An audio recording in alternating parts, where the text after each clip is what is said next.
Some of the COVID patients, when they are recovering and their lung is recovering, sometimes develop rupture of the lung, which leads to leakage of air into chest cavity outside the lung, which leads to collapse of the lung and a sudden drop in the oxygen saturation of these patients. Now, this condition is called pneumothorax, and it is being seen in many of the ICU admitted and managed patients of COVID in the current wave.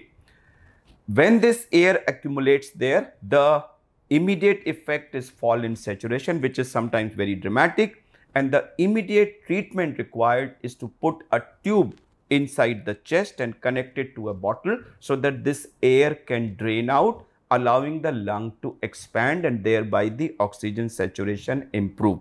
Sometimes just drainage of the tube does not lead to expansion of the lung, and we need to put some kind of a suction on the tube, on the bottle, to help the lung to expand completely.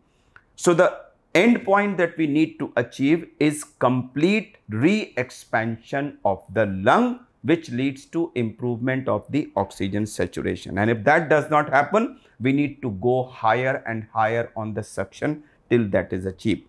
After that, the tube needs to be kept there for quite some time, because these patients have a tendency to continue to leak the air for quite some time. Usually, they don't require surgical intervention. Usually, some of them do, but that is done at a later stage. So, it's important for all of us to know that some of the ICU admitted and recovering patients of COVID may develop pneumothorax, which will manifest by a sudden fall in saturation. Number one. The treatment for that is to immediately put a chest tube inside the chest and connect it to a water bottle so that the air can drain out.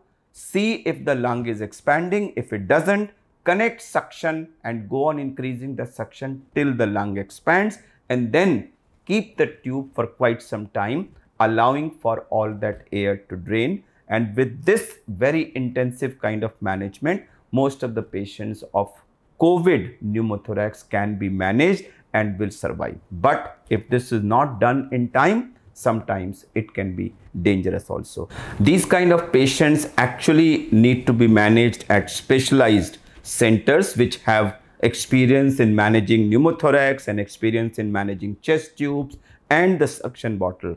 We of course have a large experience of handling with such patients who are being referred to us from all over the country. It also needs a very special suction machine which we have, and most of the patients have had a very successful outcome. So the important thing is to know about it, to know how it will present, and to know how to manage it. If we have these three things in mind, these patients have a good outcome.